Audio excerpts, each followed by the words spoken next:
అది ఎలా సాధ్యమే? ఇది ఈ సమస్య ఉంది. అప్పుడు ఓషో గారి సమాధానం ఏంటంటే, ఈ సమస్య అనేది అనాదిగా ఉంది, ఈనాటిది కాదు. ఎన్లైటైన్మెంట్ అనేది, ఓ బుద్ధత్వ ప్రాప్తి అనేది సడన్గా జరుగుతుందా, లేకపోతే గ్రాడ్యువల్గా జరుగుతుందా అనేది. ఇందులో చాలా విషయాలు అవగాహన చేసుకోవాలి. ఒక ట్రెడిషన్, ఒక పద్ధతి ఉంది. ఏంటంటే అనాదిగా చెప్తున్న విషయాల్లో ఒక సంప్రదాయం ఉంది.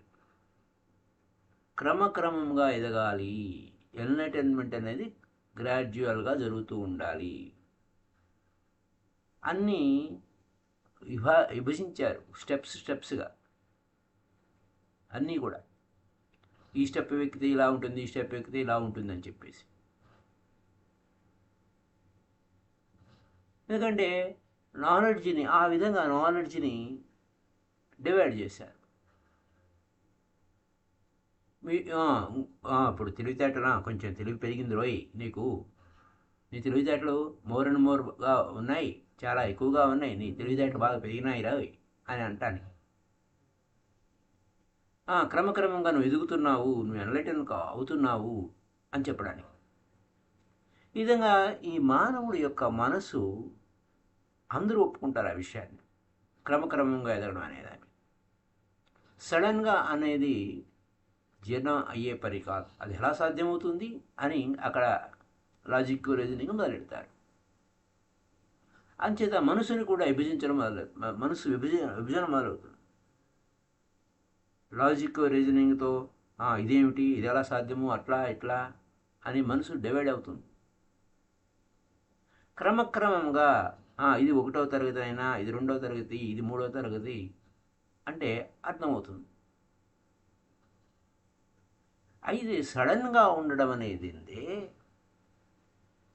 అది బియాండ్ మైండ్ లెవెల్. మైండ్ లెవెల్లో ఉన్నంత వరకు ఇది క్రమక్రమంగా ఎదగవలసింది అదనమాట. ఇక్కడ మళ్ళీ ఇంకా ఒక పాయింట్ ఏంటంటే, నువ్వు ఇగ్నోరెంట్గా ఉన్నప్పుడు, నువ్వు అజ్ఞానిగా ఉన్నప్పుడు, నువ్వు గ్రాడ్యువల్గా క్రమక్రమంగా నువ్వు పండితుడు అవుతావు అనే పాయింట్ ఎలా ఉంటుందంటే, జీర్ణం అవుతుంది, అవగాహన అవుతుంది. ఓ యు ఆర్ కరెక్ట్, అంతేనండి, ఎదగాలి కదా, చదవాలి, ఎంతో ఎత్తు ఎదగాలి అని. అలా కాకుండా లేదు గ్రాడ్యువల్ గ్రోత్ కాదు. అయితే నువ్వు ఇగ్నోరెంట్గానే ఉండాలి, లేదా ఎన్లైటెండ్గానే ఉండాలి. Either you are ignorant or you become enlightened. నువ్వు అజ్ఞానం అన్నా అవ్వాలి, జ్ఞానమన్నా అవ్వాలి, అంతే నువ్వు ఉండేది. ఒక సడన్ జంప్ అవుతుంది అని అలా కనుక మనం చెప్తే ఏమవుద్ది అంటే, క్వశ్చన్ వస్తుంది, ఎలా సంభవం, ఎలా ఎన్లైటెన్ అవ్వాలి సడన్గా? గ్రాడ్యువల్నెస్ లేకుండా ప్రోగ్రెస్ ఏ విధంగా వస్తుంది? అసలు క్రమక్రమంగా నో గ్రాడ్యువల్నెస్, నో ప్రోగ్రెస్ కదా. క్రమక్రమంగా లేకపోతే ఎదుగుదల ఎక్కడి నుంచి వస్తుంది? అది అంచెలంచెలుగా ఎదగకపోతే, ఒక్కొక్క మెట్టు ఎదగకపోతే ఒకేసారి సడన్గా పై అంతస్తుకి ఎలా వెళ్ళిపోతాము అని. సహజమే అది. అలా అంచెలంచెలుగా లేకపోతే నువ్వు ఎదుగుదల లేదు, క్రమక్రమంగా ఎదగలేము, ముందుకు వెళ్ళలేము. ఎక్కడ బిగిన్ అవ్వాలి, ఎక్కడ ఎండ్ అవ్వాలి? బిగినింగ్ ఎండింగ్ అయిపోయింది, ఎండింగే బిగినింగ్ అయిపోయింది. సడన్ ఎక్స్ప్లోజన్ అంటే ఇంతే, బిగినింగ్ ఈజ్ ద ఎండింగ్.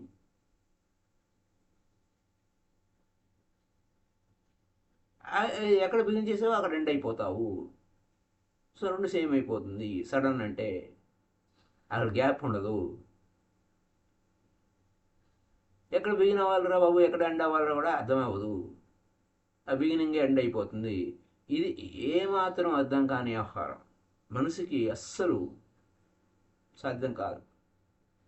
అది సీక్రెట్. ఈ సడన్ ఎన్లైటన్మెంట్ అనే విషయం ఇలాగే జరుగుతుంది.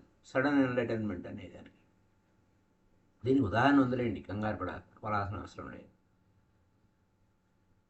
అయితే మైండ్ కన్సీవ్ కాలేదు. గుర్తుపెట్టుకోవాల్సిన విషయం ఏంటంటే ఎన్లైటన్మెంట్ని మనసు ఎలా తెలుసుకుంటుంది? ఎందుకంటే ఎన్లైటన్మెంట్ అనే status beyond mind status. Mind లెవెల్లో ఉండి ఎన్లైటన్మెంట్ గురించి ప్రశ్నిస్తే బియాండ్ మైండ్ లెవెల్ స్టేటస్. దానికి అర్థం ఎలా అవుతుంది? సాధ్యం కాదు. అంచేత ఇన్నర్ ఎక్స్ప్లోజన్ అనేది లోపల పరిణామ క్రమం అనేది కూడా క్రమంగా జరగాలి అనేదానికి అందరూ ఒప్పుకుంటారు. చాలామంది ఎన్లైటెడ్ పర్సన్స్ కూడా ఈ విషయాన్ని మీ మనసు యొక్క స్థితి తెలుసు కాబట్టి అవును కరెక్టే, గ్రాడ్యువల్ గ్రోత్ అనేది ఉంటుంది అని. గ్రాడ్యువల్ గ్రోత్ అనేది ఉంటుంది. అసలు మామూలుగా విచిత్రం ఏంటంటే కొన్ని లక్షల కోట్ల సంవత్సరాల చీకటి ఉంది. ఒక దీపం వెలిగిస్తే ఆ చీకటి మాయమైపోతుంది. ఆడ చీకటి క్రమక్రమంగా మాయమైపోవడం కాదు, ఇమ్మీడియట్గా మాయమైపోతుంది. Absence of light is darkness. అంటే అక్కడ వెలుతురు లేదు కాబట్టి చీకటి ఉంది. వెలుతురుంటే చీకటికి తావే లేదు. ఇది ఎన్లైటన్మెంట్ అంటే. అక్కడ it is not that there is ఉంది. ఇక్కడ ఏమవుతుందంటే మనం ఈ యొక్క సడన్గా ఉండడం అనేది లేదు అని మన మనసు ఉంటుంది. కాబట్టి వాళ్ళు ఏం చేస్తారు, మన యాటిట్యూడ్ని బట్టి, మన గ్రాహ్య శక్తిని బట్టి వారు ఎంతో కరుణతో అవునైనా నువ్వు చెప్పిందే కరెక్ట్, క్రమక్రమంగా ఎదగాలి నాయనా, తొందరే పడకు అని అంటారు. ఇప్పుడు తొందరపడేదానికి ఏమి లేదు. ఆల్రెడీ యు ఆర్ ఎన్లైటెడ్ అంటే కూడా అర్థం కాదు. గ్రాడ్యువలే కరెక్టు, నీ థింకింగ్ కరెక్టే అని స్టార్ట్ చేయి, మంచిది, స్టార్ట్ చేయడం మంచిది. అయితే ఇక్కడ it is a gradual. The start will be good, but there will be no gradual growth. వాస్తవానికి గ్రాడ్యువల్ గ్రోత్ అనేది లేదు. కానీ నువ్వు స్టార్ట్ చేయి, నువ్వు అన్వేషించు. ఏదో ఒక రోజుకి అది సడన్గా సంభవిస్తుంది. దాన్ని ఎన్లైటన్మెంట్ అంటాము. అక్కడ గ్రాడ్యువల్ గ్రోత్ కాదు. నువ్వు సాధన చేయంగా అక్కడ సడన్గా ఏదో ఒక రోజు సంభవిస్తుంది. అసలు నువ్వు మొదలే పెట్టకపోతే ఏది సాధ్యం కాదు కదా. అది అక్కడ విషయం.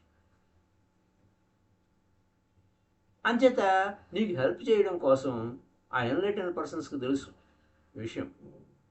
నీకు ఎన్లైటన్మెంట్ వాళ్ళు ఏం చేస్తారు, అవునండి కరెక్టే, నువ్వు ఎన్లైటన్మెంట్ అనేది నువ్వు సాధన చేయంగా ఏదో ఒక రోజు సంభవిస్తుందిలే.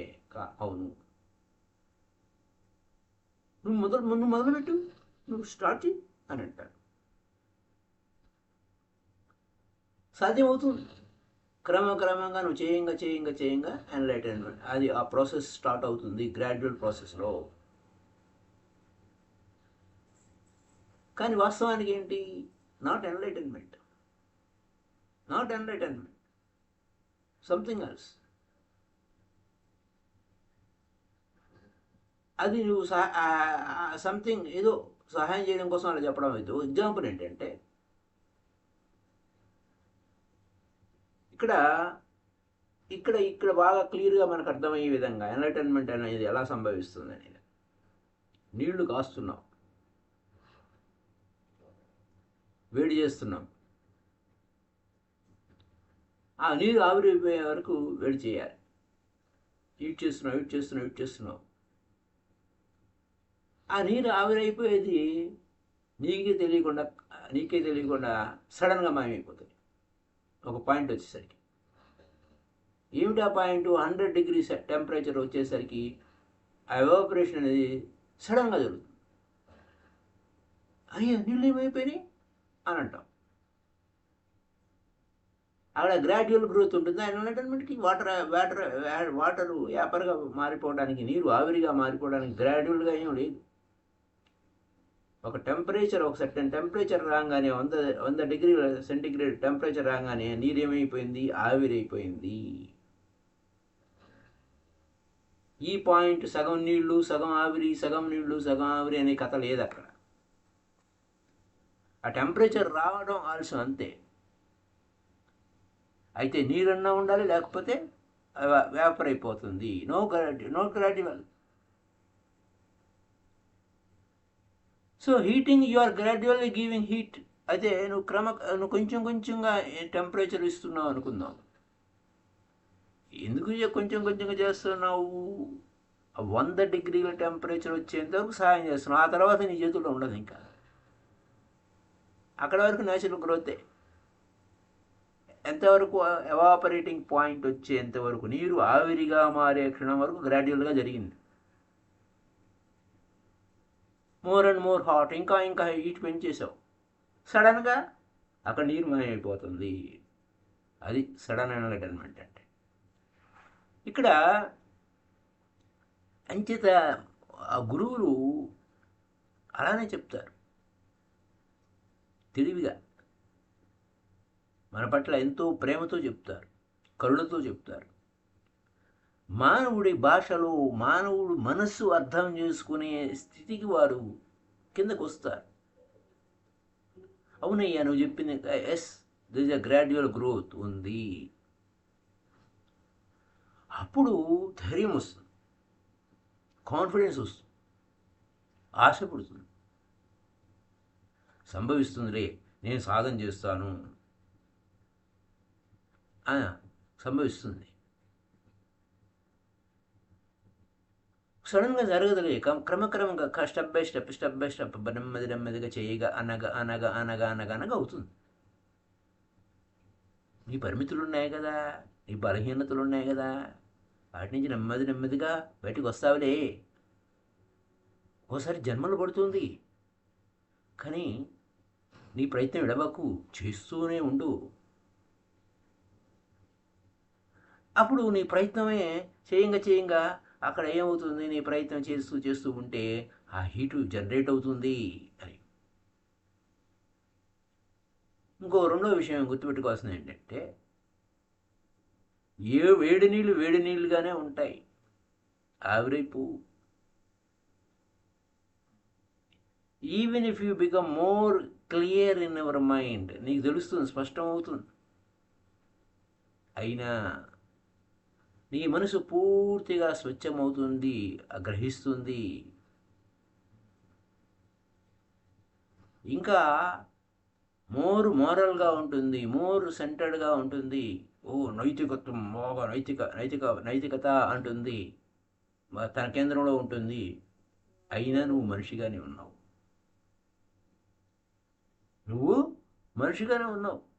బుద్ధుడు అవలా, ఎన్లైటన్ కాలా. ఏ విధంగా? వేడి నీళ్ళుగానే ఉన్నాయో, నీళ్ళుగానే ఉన్నాయి, వేడెక్కినాయి అంతే, ఆవిరైపోవాలా. అలాగే నువ్వు నైతిక ప్రవర్తన అన్నావు, అదన్నావు, నీ కేంద్రంలో నేను ఉన్నాను, నాకు అంతా చక్కగా అవగాహన అయిపోయింది, నాకు ఆ మూడకాన్ని తెలిసేసుకుంది, నాకు అన్నీ తెలిసిపోయినాయి, అవి తెలిసిపోయినాయి. అయినా you are still you are a man, not a Buddha, not enlightened.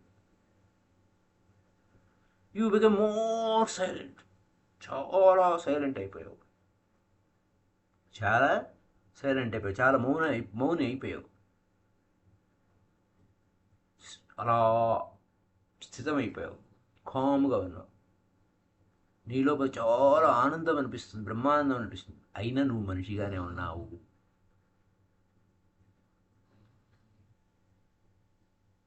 అక్కడ నీ ఫీలింగ్స్ అక్కడ రియల్లీ నెగిటివా, నాట్ పాజిటివా? అటు పాజిటివ్ కాదు, అది నెగిటివ్ కాదు.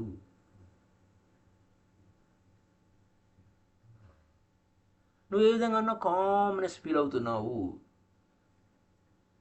ఎందుకు నీ కామ్నెస్ ఎందుకు ఫీల్ అవుతున్నావు నాయన? నీకు టెన్షన్ లేదు, ఇప్పుడు ఫ్రీగా ఉన్నావు, అందుకోసం నువ్వు కామ్గా ఉన్నావు, ఆ బ్రహ్మానందంగా ఉన్నావు. ఎందుకంటే నువ్వు ఈ దుఃఖాలను పట్టించుకోవట్లేదు. నువ్వు వాటిని సృష్టించడం లేదు.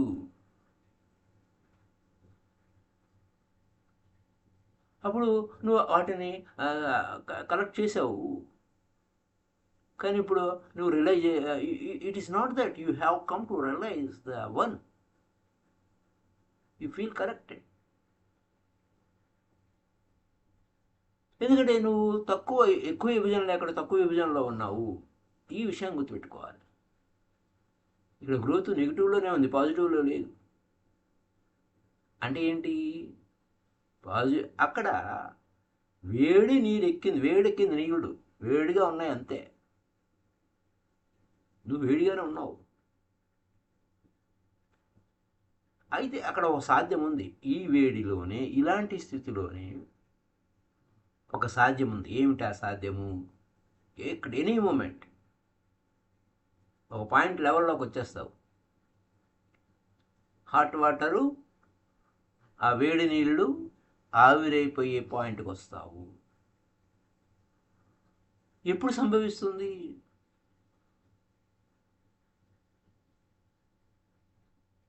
అక్కడ నువ్వు ఆ పూర్తి మౌన స్థితిలోనూ, పూర్తి ఆ బ్రహ్మానంద స్థితిలోనూ లేవు. ఆ మౌన స్థితిని ఫీల్ అవ్వటం లేదు. ఆపోజిట్స్ అక్కడ ఏమి లేవు. దానికి ఇది అది ఉంటే ఇది ఉంటే అది అని. నువ్వు బాగా టెన్షన్ ఉందనుకో, నువ్వు టెన్షన్గా ఉన్నప్పుడు అక్కడ మౌనాన్ని ఫీల్ అవుతావు. ఆపోజిట్ ఉంటేనే అది ఫీలింగ్. ఏదైనా శబ్దం ఉంటేనే నిశ్శబ్దం యొక్క రుచి తెలుస్తుంది. అక్కడ డివిజన్ లేదు. ఒకానొక స్థితికి వెళ్ళిపోతే ఆ ముక్కలు లేవు.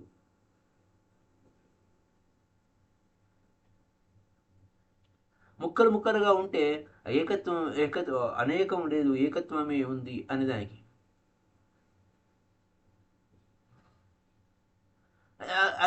నువ్వు ఎంతో వేదన పడితే కానీ ఆ బ్రహ్మానందం, ఆ ఫీలింగు అనేది నీకు అర్థం కాదు. ఈ గోళ, ఈ సత్యాన్ని చెప్పడానికి సాధ్యం కాని పని. అందుకోసం బుద్ధుడు చాలా సైలెంట్గా ఉన్నాడు. ఎందుకంటే భాష వాడే కొద్దీ దారి తప్పిపోతారు. అంచేత ఇది ద్వంద్వాతీత స్థితి. అది లేదు, ఇది లేదు. పాజిటివ్ లేదు, నెగిటివ్ లేదు. పుణ్యం లేదు, పాపం లేదు. సుఖము లేదు, దుఃఖము లేదు. Beyond status. అంచేత ఆయన ఏమన్నాడు? చెప్పడు నేను బ్రహ్మానందంతో మునిగిపోయాను అని చెప్పలేదు. ఆయన తెలుసు ఆ బ్రహ్మానందంలో మునిగి ఉన్నాడన్న సంగతి తెలుసు. కానీ ఆ బ్రహ్మానంద స్థితికి రావడానికి ఎంతో సఫరింగ్, ఎంతో వేదన, బ్యాక్గ్రౌండ్ అది ఉంటేనే ఇది కనపడుతుంది. ఇక్కడ ఈ విధమైన వ్యవహారం ఉంది. అంచేత అవి బియాండ్ స్టేటస్కి వెళ్ళిపోయినప్పుడు నువ్వు ఆరోగ్యాన్ని ఎలా ఫీల్ అవుతావు? అనారోగ్యంగా ఉంటేనే ఆరోగ్యం గురించి ఫీల్ అవుతావు. వెనక బ్యాక్గ్రౌండ్ డెత్ ఉంటేనే లైఫ్ గురించి, ఆ జీవితం గురించి విలువ అప్పుడు గుర్తుంటుంది. చావు వచ్చినప్పుడే జీవితం యొక్క విలువ గుర్తుంటుంది. అంచేత ఇప్పుడు నేను డెత్లెస్ అని చెప్పలేదు. ఎందుకంటే ఆ డెత్ ఏమైపోయింది. చెప్పడానికి ఏమి లేదు. అక్కడ మరణమే లేని స్థితికి వచ్చేసాడు.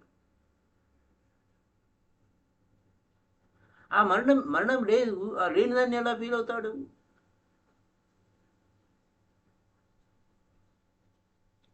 అంచేత మరణమే లేదు, మరణము లేదు అని అన్నప్పుడు లైఫ్ అక్కడ బియాండ్ స్టేటస్కి వెళ్ళిపోయాడు, డెత్లెస్నెస్కి వెళ్ళిపోయాడు. అంచేత ఫీల్ అవ్వాలి. కష్టం ఉంటేనే సుఖం సంగతి అర్థమవుతుంది. If the misery has disappear, అసలు దుఃఖమే పోలేదు. దుఃఖమే లేదు. అంటే దుఃఖం ఉంది అని ఎట్లా అంటాం? ఆనందం ఉంటే దుఃఖం ఉంది. రెండింటి దాటిపోయింది. బియాండ్ పొలారిటీ దాటిపోయింది. ఆ రెండు ద్వంద్వాతీతం అయిపోయింది. శబ్దము నిశ్శబ్దము అక్కడ ఏం లేదు. ఇఫ్ ద నాయిస్ అండ్ ఆంగిష్ రెండు లేవు. ఎలా ఫీల్ అవుతాము? ఎలా సైలెన్స్ ఫీల్ అవుతాము? నిశ్శబ్దంగా ఉంది అని అంటే శబ్దం ఉంటే కదా నిశ్శబ్దం అని దానికి కంపారిజన్. ఈ అన్ని అనుభవాలు అన్ని ఫీలింగ్స్ అనేవి మనకు వచ్చే అనుభవాలు కానీ ఫీలింగ్స్ అనేవి కానీ వేరే దానితో పోలిస్తేనే మనకు అర్థమవుతుంది. ఆపోజిట్ లేకపోతే నువ్వు ఫీల్ అవ్వవు. చీకటి పూర్తిగా మాయమైపోతేనే అక్కడ నీకు వెలుతురు నీకు అర్థమవుతుంది. If darkness disappear completely, how can you feel lighter? అంటే అసలు చీకటి ఉంటేనే లైట్ యొక్క విలువ తెలుస్తుంది. అది అక్కడ ఉన్న పాయింట్. సహజంగానే వ్యవహారం. అంచేది బుద్ధుడు ఐ హ్యావ్ బికమ్ లైట్ అని కూడా అనలేదు, చెప్పడు.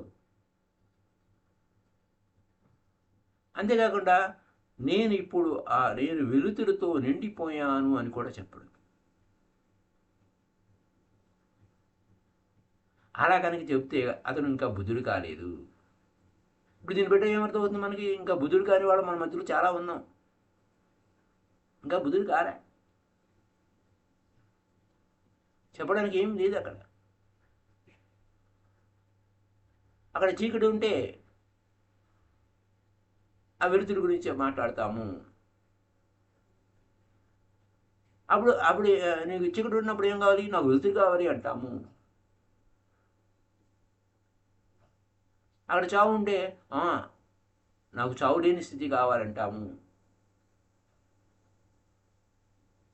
అంచేత మనం ఈ ఆపోజిట్స్ని ద్వంద్వాలని మనం తప్పించుకోలేకని పరిస్థితి అయిపోయింది. అంచేత ఇది ప్రాథమిక అవసరం. ఏదైనా అనుభవం కావాలంటే మరొకటి వేరేది ఉండాలి. ఏదైనా అనుభవం కావాలంటే ఇంకోటి ఉండాలి. ఉంటేనే అది అనుభవం కింద లెక్క వస్తుంది. మరి బుద్ధుడి ఎక్స్పీరియన్స్ ఏంటండి? మనకు తెలిసింది కాదు. మనకు తెలిసింది ద్వంద్వాలే తెలుసు. ద్వంద్వాతీత స్థితి మనకి తెలియదు. అది నెగిటివ్ కాదు, పాజిటివ్ కాదు. బుద్ధుడి యొక్క అనుభవము ఇది కాదు, అది కాదు. ఒకవేళ నువ్వు ఎక్స్ప్రెస్ చేసినా అది కూడా కాదు. అనుభవాన్ని వ్యక్తీకరించడానికి సాధ్యం కాని వ్యవహారం. అంచేత లావుడ్చి ఏం చెప్పాడు? అబ్బే సత్యాన్ని చెప్పడానికి సాధ్యం కాని పని అన్నాడు. ఒకవేళ సత్యాన్ని చెప్పినా అది అబద్ధం అయిపోతుంది అని. అంచేత దాన్ని చెప్పడం కుదరదు. దీనివల్ల చెప్పడానికి కుదరదు, దానివల్ల చెప్పడానికి. Truth cannot be said. ఇది కారణం. అక్కడ ద్వంద్వాలు లేవు. ఉత్తర ధ్రువం దక్షిణ ధ్రువం లేదు. లాంగ్వేజ్ ఏమో రెండోది ఉంటేనే చీకటి ఉంటేనే వెలుగు, వెలుగు ఉంటేనే చీకటి. అర్థమయ్యే భాష అది. ఇక్కడ ఈ బియాండ్ స్టేటస్కి వెళ్ళిపోయినప్పుడు ఇంకా ఏమి మీనింగ్లెస్, ఏది ఏమి ఇబ్బంది లేదు. ఒకవేళ మాట్లాడితే దాని యొక్క పరమార్థం మిస్ అయిపోతాము. అంచేత ఒక సంప్రదాయం బాగా ప్రచారంలోకి వచ్చేసింది. ఎన్లైటన్మెంట్ వెంటనే అవదయ్యా, గ్రాడ్యువల్గా అవుతుంది అని. వాస్తవానికి అది ట్రూత్ కాదు, సగం అర్ధసత్యం అది. ఎందుకని ఈ అర్ధసత్యం ఆఫ్ ట్రూత్ ఎందుకు చెప్పాల్సి వచ్చింది? ఈ మానవుడి మనసు మీద కరుణతో చెప్పాల్సి వచ్చింది. మానవుడి మీద కొంచెం అంటే నువ్వు సాక్షాత్తు దేవుడివే, కానీ నువ్వు మానవ స్థితిలోనే మగ్గుతున్నావు. మరి ఏం చేయాలి? ఎన్లైటన్మెంట్ సడన్గా అవుతుంది. నువ్వు సర్టన్ డిగ్రీస్ టెంపరేచర్కి నువ్వు రైజ్ అవ్వాలి. సడన్గా జరుగుతుంది. వేరే విధంగా సాధ్యం కాదు. సడన్గా జంప్ అయిపోతాం. నువ్వు గతంతో డిస్కంటిన్యూ అవుతావు. ఆ గొంగళి పురుగు జీవితాన్ని వదిలిపెట్టి ఆ సీతాకోచిలుకగా మారిపోతావు. ఇది అర్థం చేసుకోవాల్సిన పాయింట్. ఎందుకంటే నువ్వు గ్రాడ్యువల్గా చేయాలి అని అన్నాం అనుకోండి, అది పాతది కంటిన్యూ అవుతుంది, కొత్తది కంటిన్యూ అవుతుంది. ఉపయోగం లేదు. అటు పాత దానిలోనూ ఉంటావు, కొత్త దానిలోనూ ఉంటావు. నీవు ఇంకా రెండు పడవల మీద కాళ్ళేస్తావు.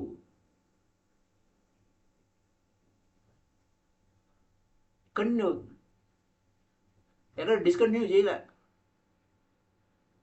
నీ అజ్ఞానంగానే ఉంది. పైకి పాలిష్ చేసి నేను చూసారా ఎలా ఉన్నాను అని అనుకోవడానికి పనికొస్తుంది. ఆ అజ్ఞానాన్ని విడిచిపెట్టడంలే. అజ్ఞానమే అది పాలిష్ చేయడం వల్ల ఏమైంది? అది పెద్ద గొప్ప తెలివిగా కనపడుతుంది. కానీ ఎక్కడుందా తెలివి? లేదు. పైకి నటిస్తున్నావు. అది మరీ ప్రమాదకరము. నువ్వు అతి తెలివితేటలు పెంచుకున్నావు. అది నీకు ప్రమాదాన్ని తెచ్చిపెడుతుంది. నువ్వు ఎక్కడ నిన్ను మోసపుచ్చుకోవడం అవుతుంది తప్ప నువ్వు బాగా గొప్పగా మోసపుచ్చుకోవడానికి మనకు వస్తుంది. ఎవడి కోసం నువ్వు చేయాలి? ఎవడు ఉద్ధరించడానికి చేయాలి. నిన్ను ఉద్ధరించుకోవడం చేత కాకుండా నిన్ను మోసపుచ్చుకుంటావా? అది అక్కడ నా పాయింట్. అజ్ఞానము, ఆ ఎన్లైటన్మెంట్ అనేవి ఏదో ఒకదాన్ని వదిలిపెట్టేయాలి. సెపరేట్ అది. Jump is needed. Sudden jump. ఆ గతం పూర్తిగా దాని నుంచి విడిచిపోవాలి. ఆ ఓల్డ్ ఈజ్ గాన్. ఇంకా లేదు, ఆ బాధ్యత లేదు. ఇంకా నో మోర్. కొత్తది సంభవించింది. అందుకు పూర్వం లేనిది సంభవించింది. బుద్ధుడు ఏమని చెప్పాడు? మీరు చూస్తున్నారు, నన్ను చూస్తున్నారు అంటున్నారు, కానీ మీరు చూసేవాడిని నేను కాదు. మీకు కనపడేవాడిని నేను కాదు. పూర్వం ఉన్నవాడిని కాదు రోయ్ అన్నాడు. నేను ఆ పూర్వం మీరు పలానా వాడే అనుకుంటున్నారేమో, వాడిని కాదు నేను అని. కంటికి ముందు కనపడుతున్నాడు ఆయన. ఆయన ఎలా కాకుండా ఎలా పోతాడు? మనకు అలా అనిపిస్తుంది. ఏం పిచ్చి మాటలు మాట్లాడుతున్నాడు. బుద్ధుడు అన్నాడు, లేదు, నీకు కనబడేవాడిని నేను కాదు. అందుకు నేను ఎన్లైటన్మెంట్ కోసం వెళ్ళాను, వాడిని కూడా కాదు నేను. అందుకు నువ్వు అజ్ఞానిగా ఉన్నావు, వాడిని కూడా కాదు నేను. ఆ పాతవాడు చచ్చిపోయాడు, ఇప్పుడు కొత్తవాడు వచ్చాడు. ఆ పూర్వం మీరు అనుకునే ఆ నేనులో నేను లేను. చాలా గ్యాప్ వచ్చేసింది వాడికి, నాకు. ఆ పాతవాడు చచ్చిపోయాడు, ఇప్పుడు కొత్తవాడు పుట్టాడు అన్నాడు. ఇలా వచ్చింది మాట. ఈ మనసుకి విషయాన్ని గ్రహించడం చాలా కష్టం అనిపిస్తుంది. ఎలా ఎలా ఎలా అర్థమవుతుందండి? ఎలా అర్థమవుతుంది? గ్యాప్ వచ్చిందా? గ్యాప్ రావడం అండి, అది అంతా కంటిన్యూ అవుతుంది కదా. అప్పుడు వాడు ఇప్పుడుకి ఉన్నావు కదా. ఇక్కడ మాయమైపోయింది ఏంటి? కొత్తగా ఎక్కడ కనపడుతుంది? ఇది ఈ మనసుకి అవగాహన కాదు. ఇదేదో పిచ్చిగోళ్ళలాగా ఉందే అని అనిపిస్తుంది. It was upset for scientific mind. ఇలా ఉంది ఏమిటి, ఈ విధంగా ఉంది ఏమిటి అనే పాయింట్. ఏమర్థం అవుతుంది? సో మనసుకి అవగాహన అనే దాని మీద, ఇలా సడన్గా ఉండే దాని మీద ఏమిటి ఇలా జరుగుతుంది, ఎందుకు ఈ కష్టము మనసుకి అనే విషయాల మీద గౌతమ సిద్ధార్థుడు ఏ విధంగా మరిన్ని విషయాలు చెప్పారు అనే విషయాలు రేపటి ఎపిసోడ్లో తెలుసుకుందాం. So thank you very much. Happy day to you all.